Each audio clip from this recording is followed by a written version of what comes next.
Assalamualaikum warahmatullahi wabarakatuh. Alhamdulillahi rabbil alamin wa bihi nasta'in wassalatu wassalamu ala Rasulillah wa ala alihi wa sahbihi wa man walah wa ba'du. Wa qala al-musannif rahimahullahu ta'ala wa nafa'ana bihi wa bi'ulumihi fid daraini amin ya rabbal alamin. Kata musannif rahimahullahu ta'ala, muka surat 3 dah. Dan melengkapi agama itu atas 3 perkara. Agama kita ni akan lengkap dengan 3 perkara. Pada sesi lepas kita dah belajar apa makna agama. Jadi agama tu apa dia? Agama itu ialah hukum yang dihantarkan oleh Allah Subhanahu Wa Taala melalui lidah Nabi sallallahu alaihi wasallam. Jadi hukum yang dihantar tadi, yang dia melibatkan 3 perkara. Apa dia 3 perkara? Iaitu Islam dan iman dan ihsan. Inilah 3 perkara pokok dalam agama kita. 3 perkara ni tuan-tuan sekalian adalah asas agama kita. Jadi gapo dia Islam tu? Islam tu kena pada syariat lah, kepada furu'uddin, semaya, puasa, gapo semua sekali lah. Itu berkait dengan Islam. Mana Islam ni gapo dia? Islam ni hak zahir. Hak zahir. Hak zahir atas diri kita, orang panggil Islam. Okey, baik. Kalau yang kedua iman. Iman ni apa dia? Iman ni ialah amalan batin. Iman ni ialah batin. Islam zahir, iman ni batin. Jadi iman ni amalan hati kita, yang berkait dengan i'tiqad, dengan pegangan kita, ataupun kita panggil usuluddin. Itu iman kita lah tu. Yang kita bahas tentang ketuhanan, tentang kenabian, tentang perkara-perkara gaib. Itu iman kita. Dan yang ketiga, tuan-tuan sekalian, ihsan. Ihsan ini adalah apa dia ihsan? Ikhlas. Ikhlas hati, suci hati, bersih hati semasa kita mengerjakan ibadah kepada Allah Subhanahu Wa Taala. Jadi 3 perkara ni adalah penting untuk kita, orang yang beragama ni. Jadi kalau kita ngaji, kena ngaji ketiga-tiga bahagian ilmu ni. Mana kena ngaji usuluddin, nak betul akidah kita. Kena ngaji juga tentang Islam, nak pekoh, bab semayang, gapo semua sekali. Nak kita buat suatu amalan ni biar kena dengan hak Tuhan nak, hak Nabi nak. Dan ihsan, kena betul hati kita, comel masa kita buat amal. Jangan ada riak, jangan ada sum'ah, takabur, tak sedih belakang tu. Jadi 3 perkara ni dia panggil kelengkapan agama kita. Jadi kalau tak ada 3 perkara ni, masalah lah agama. Okey, baik.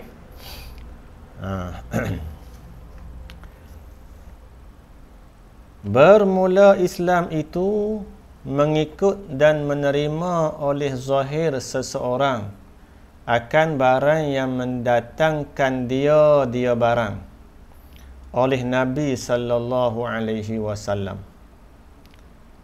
Islam ni dia zahir. Maknanya mengikut dan menerima. Arab kata istislam. Tu mengikut.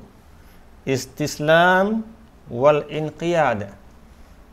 Istislam, kita kena ikut, kita kena patuh, kena terima pada zahir lidah kita.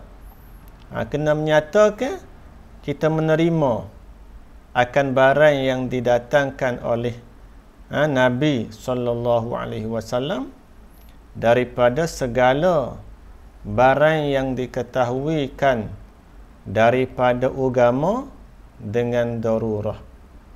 Barang tu apa dia? Barang tu hukum lah. Maknanya mengikut dan menerima oleh zahir seseorang akan hukum yang didatangkan hukum tadi oleh Nabi sallallahu alaihi wasallam. Hak mana tu kena terima? Kena ikut tu. Daripada segala barang yang diketahuikan daripada agama dengan darurah. Mana benda-benda hak mudah-mudah dalam agama.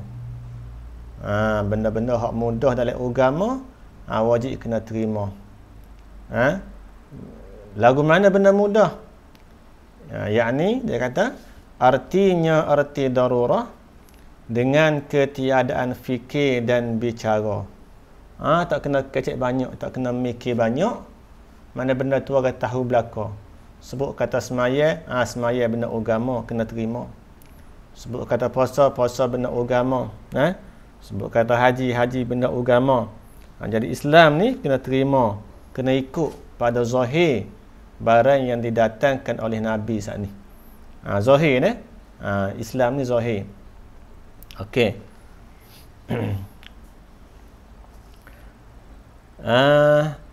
Dan dikehendaki, dia huragi lagi. Dan dikehendaki dengan mengikut. Dikehendaki dengan mengikut. Dikehendaki dengan mengikut dan menerima itu. Apa dia? Mengaku lidah dengan barang yang tersebut itu. Dan tiada menolakkan dia barang yang tersebut itu. Dan jika tiada diamalkan dia barang itu sekalipun. Islam dah tuan-tuan. Islam dah. Maknanya kalau dia terima kata semaya, itu wajib. Dia terima kata puasa itu wajib. Dia terima kata zakat itu wajib. Dia tak semaya, dia tak puasa. Dia tak bayar zakat. Islam ke tak dia? Islam. Pasal apa kata-kata Islam? Sebab terima zahir. Dia terima pada zahir. Dia tidak tolak pada zahir. Walaupun dia tak semaya sekalipun, walaupun dia tak buat amal sekalipun, tetap kita panggil dia tu seorang Muslim. Sebab zahir dia terima, dia tak tolak. Sebab tu kita kena beza tuan-tuan. Orang tak semaya ni kena tengok pada dua keadaan. Pertama, dia tak semaya ni dia malah ke? Ataupun keadaan yang kedua, dia tak semaya kerana dia petikaikan semaya, dia engkarkan semaya. Itu hukum lain-lain. Kalau dia kata, kita tanya dia, mak, apa dia mau tak semaya? Kawan malah lah. Kalau dia kata lagi tu, aku malas semaya, ayat tidak kafir lagi tu. Islam. Islam. Tapi kalau dia kata, mak, bapa mu tak semaya, aku tak wajib dah semaya. Tu bit lagu tu. Aku tak payah semaya pun tak apa. Pada demo ialah semaya, aku tak payah tak apa. Kecek belah tu, itu dah jadi murtad, jatuh kepada kafir, sebab dia masuk dalam kategori tidak menerima, menolak saat ni. Jadi kena beza. Supalah zakat kau gapo kau, segala ibadat Islam, kalau hak wajib kena kata wajib. Kalau hak haram kena kata haram. Kalau dia kata dia buat benda haram, dia berjudi. Dia berjudi. Dia orang tanya, mak, apa dia mau judi? Kawan tak apa judi. Lagu mana hukum dia? Jatuh kafir. Kafir. Sebab dia menolak. Dah Islam kata judi tu haram, agama kan hukum. Dah hukum kata haram berjudi. Dia tolak kata tak haram, boleh berjudi. Maknanya dia engkar. Jadi kalau engkar tu jatuh kepada kafir. Kalau dia memang dia berjudi, tapi dalam masa yang sama tetap dia kata judi ni haram, tapi aku tak tinggal lah judi sebab dia kecil lagi duk judi. Kalau lagu tu dia tidak kafir. Dia termasuk dalam kalangan orang yang masih lagi Islam, tetapi Islam yang asi, Islam yang berdosa. Tak si jugalah Islam dosa ni, sebab kena masuk neraka juga. Tapi nak ayat bumi kata, selagi dia tak engkar, maka dia tak jatuh kepada hukum kafir.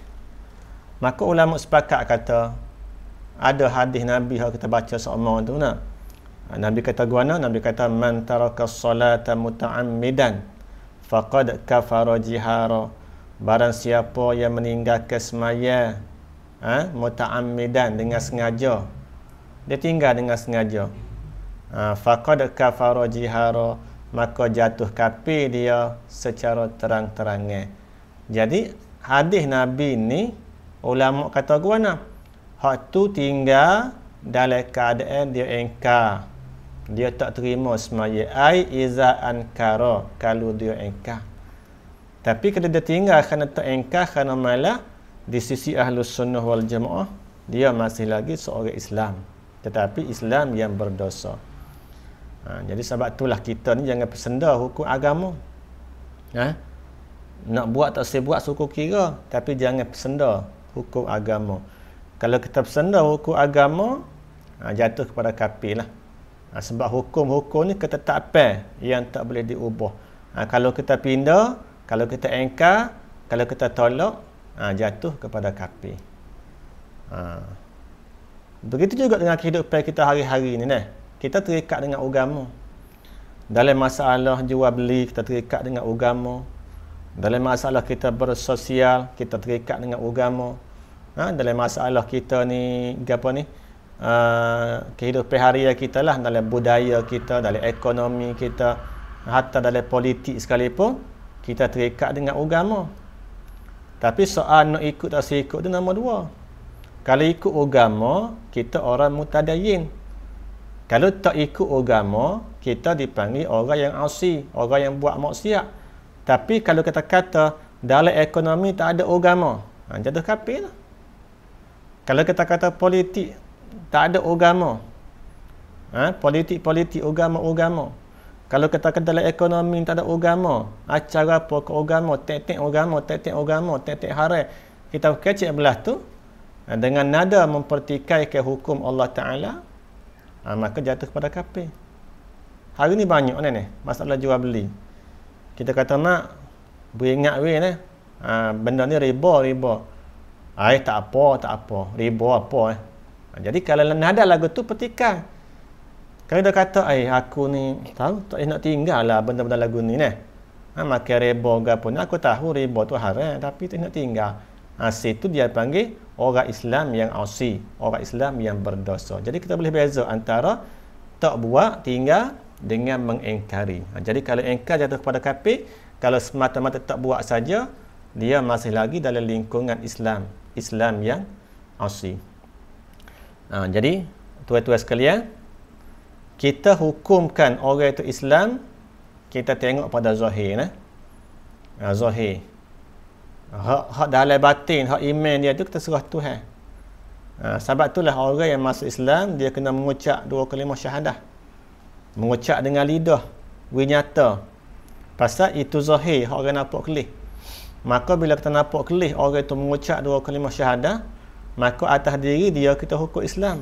Walaupun dia tak semaya, walaupun dia mengucap saat ni dengan tujuan lain. Tujuan apa? Nak selamat daripada kena bunuh dia mengucap, ataupun dia malu mata, ataupun dia nak ambil hati kita dia mengucap, maka pada zahir kita kata dia Islam. Hak soal dalam media tu hadir dengan Tuhan. Sebab tu kita kata pak saudara Nabi Abu Talib, walaupun ada orang kata dia ni kita tak berani nak kata kufur, tak berani nak kata kafir, tapi pandangan jumhur ulama, pak saudara Nabi Abu Talib ni dia kafir. Walaupun dia tak pernah menentang perjuangan Nabi. Pasal apa? Sebab tak pernah zahir daripada mulut dia kalimah syahadah, kalimah dia mengakui Islam.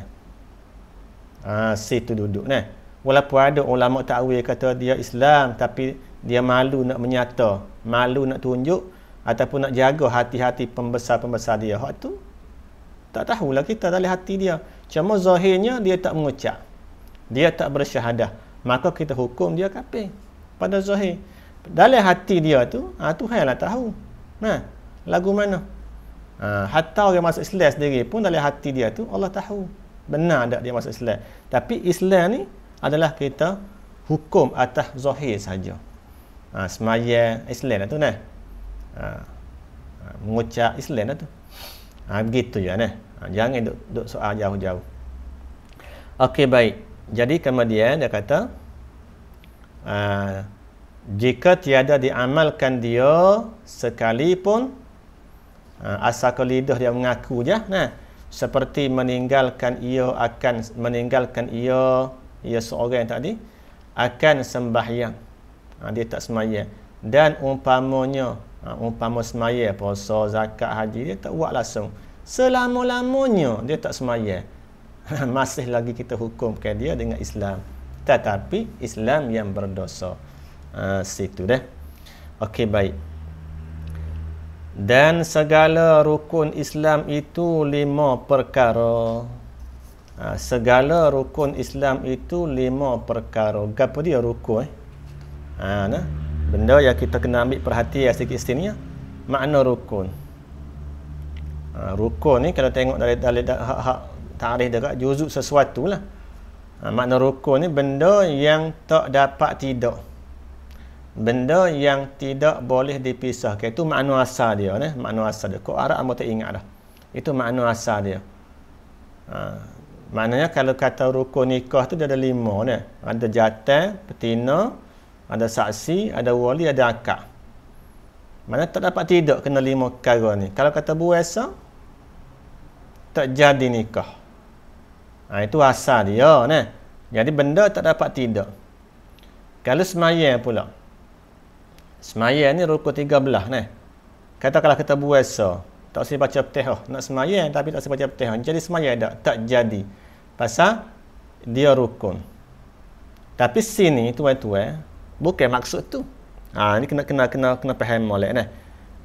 Yang dimaksudkan dengan rukun sini tak sama dengan rukun iman, tak sama dengan rukun sembahyang, tak sama dengan rukun nikah, tak sama dengan rukun haji, tak sama dengan rukun zakat, tak sama dengan rukun puasa. Pasal hak barang tu tak ada sah, dia tak jadi dah. Tapi rukun Islam ini kalau tak ada sembahyang, boleh panggil orang Islam lagi. Bermakna rukun di sini dengan makna gapo dia tu? Dengan makna perkara-perkara yang penting dalam Islam.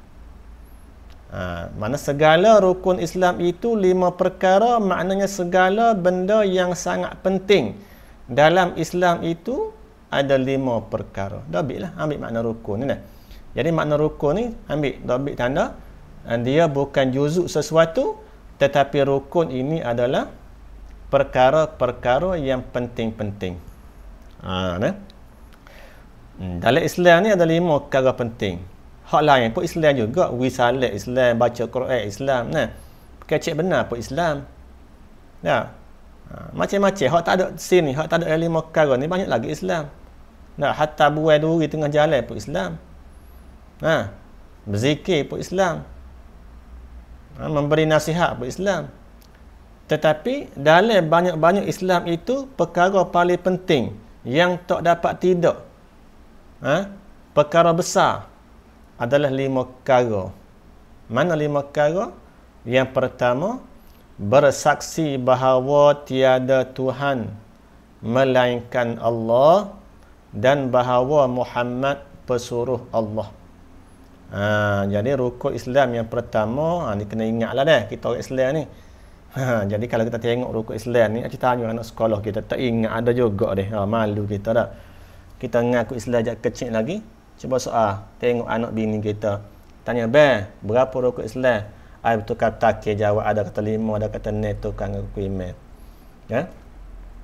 Ni orang nak nikah esok karya tu tanya dia, rukun Islam tu apa dia? Boleh royak ke tak? Cuba dia bilang. Jadi kalau kita tak nak royak rukun Islam, malulah kita berjadi orang Islam sebab benda ni benda penting dalam agama kita. Jadi rukun Islam tu yang pertama mengucap 2 kalimah syahadah. Dan ini rukun mengucap ni tertentu dengan orang kafir yang menghendaki masuk Islam. Hak kata rukun pertama ni kita tak wajib dah. Kita Islam sejak kecil lagi dah.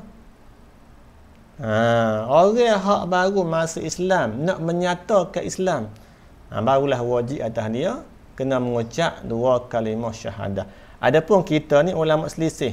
Ada ulama kata tak perlu, ada ulama kata wajib atas orang Islam sekali seumur hidup. Di luar semaya. Di luar semaya dah. Hak semaya tu memang kena kata lah sebab rukun semaya. Kena mengucap. Hak kita bicara kata ni di luar daripada semaya. Mana orang Islam ni, dia kena mengucap juga sekali dalam seumur hidup dia. Wajib hukum dia. Tapi mengucap tu hukum dia wajib. Bukan nak mengesahkan Islam dah. Sebab Islam kita ni mengesah dah. Faham tak? Islam kita ni sah dah. Islam kita ni sah bila mana kita lahir daripada mak ayah yang beragama Islam. Sebab itulah anak yang dilahirkan daripada mak ayah Islam, kita hukum ke Islam. Tapi anak yang lahir daripada mak ayah yang kafir, dihukum ke kafir. Jadi kita orang Islam sejak kecil lagi ni, dia mengucap ni tidak jadi rukun lagi lah, tak wajib lagi lah atas diri kita. Dan yang kedua, mendirikan sembahyang. Mendirikan sembahyang 5 waktu. Iqamatus solah ataupun iqamus solah, mendirikan sembahyang. Jadi kalau kita balik Quran lah, tengoklah surah berapa pun, kalau kita jumpa kalimah sembahyang, kita akan jumpa dia akan rekeh sekali dengan perkataan mendiri. Aqimus solah, yuqimunas solah, aqamas solah, iqamis solah. Macam-macam. Ada kalimah iqamah. Kalimah mendirikan sebelum dia. Mana sembahyang ni, dia kena buat dengan cara mendirikan. Jadi dia maksud mendirikan saat ni, dia kena buat dengan cara cukup rukun syarat bergapalah. Bukan semata-mata sembahyang ikut-ikut gitu tak.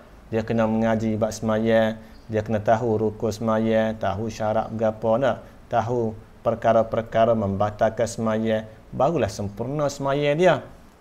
Jadi hal ni dia kena ngaji ikut lain pula lah. Dia kena ngaji dalam kitab fiqh. Jadi hal kita nak bincang hari ni bidat tauhid nah.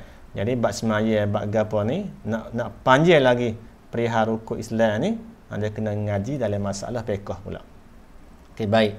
Dan yang ketiga, memberikan zakat. Memberikan zakat. Membayarlah memberi zakat, bayar zakat. Tapi bayar zakat ni bagi orang yang mampu, yang cukup haul dan nisab. Dia ada bersyarat ni. Tapi kalau sembahyang ni semata-mata mukallaf, maka wajib dia kena sembahyang lah. Jadi hak lain tu banyak kelonggaran. Kalau zakat tak ada piti, tak cukup haul, tak kena bayar. Tapi bab sembahyang ni selagi ada akal, selagi tu kena sembahyang. Dia beza sangat. Yang keempat, puasa bulan Ramadan. Yang kelima, haji akan Baitullah. Haji akan Baitullah bagi mereka yang kuasa kepadanya, kepada Baitullah, akan jalan, mampu sampai sana. Jadi haji ni dia kait dengan kemampuan. Jadi kalau orang itu mampu, wajib dia kena buat haji. Kalau orang tak mampu, maka tak wajib atas diri dia buat haji. Bila tak wajib buat haji, maka tak wajib juga badal haji. Dia berkait lah tu. Jadi antara kesalahan besar lah kita tengok ni, ada di kalangan orang hak tumu'un nak pergi Mekah ni, tumu'un sangat nak pergi Mekah, siapa ada hak berhutang buat pinjaman nak pergi Mekah ni, walah tak payah pergi, tak apa. Di saat dia tak ada piti, tak ada bekalan, maka dia tak perlu pergi lah. Tak perlu pergi sebab tak wajib atas diri dia. Faham tak? Selak kita berhutang ke apa pula, itu masalah lain pula tu. Okey, jadi masalah nak sipan tak apa, boleh sipan. Cuma masalah kalau nak berhutang, kalau nak pergi Mekah, hukum dia haram, tak boleh. Tak boleh. Sebab kita nak buat suatu benda ni, benda yang wajib ni, ada hak dia. Jadi wajib ketika mana? Wajib tu ketika ada kemampuan untuk sampai sana. Piti ada, jalan nak pergi tu, mana tidak selamat boleh pergi. Kalau lah ni tak, orang sekat tak boleh pergi sebab COVID. Tak wajib lah. Walaupun PT berjuta-juta sekalipun. PT cukup dah. Giliran tak sapa. Tak, giliran tak sapa. Tak sodok kira lah negat nak jumpa orang atas bayar. Orang kata gapo tu? Duit air. Nak suruh kira kata cepat sikit giliran ambo we. Tak sodok kacang lah mana lagu tu. Pasal walaupun PT ada, giliran tak sapa, tak wajib lagi. Sebab kita tak kuasa lagi nak pergi. Bukan kira kita lagi. Jadi kena faham molek haji ni dia berkait dengan kuasa. Man istata'a ilaihi sabila, orang yang mampu sampai ke sana. Kalau ada halangan, ada masalah kesihatan, kalau ada halangan keuangan, kalau ada halangan kenderaan ke apa ke, maka tidak wajib atas diri dia melakukan ibadah haji. Jadi 5 perkara ni orang panggil apa? Orang panggil rukun Islam. Okey, setakat tu dulu insya-Allah rukun iman ni orang baca pula esok. Bermula iman itu membenarkan hati akan Nabi sallallahu alaihi wasallam ila akhirih. Wallahu subhanahu wa ta'ala a'lam.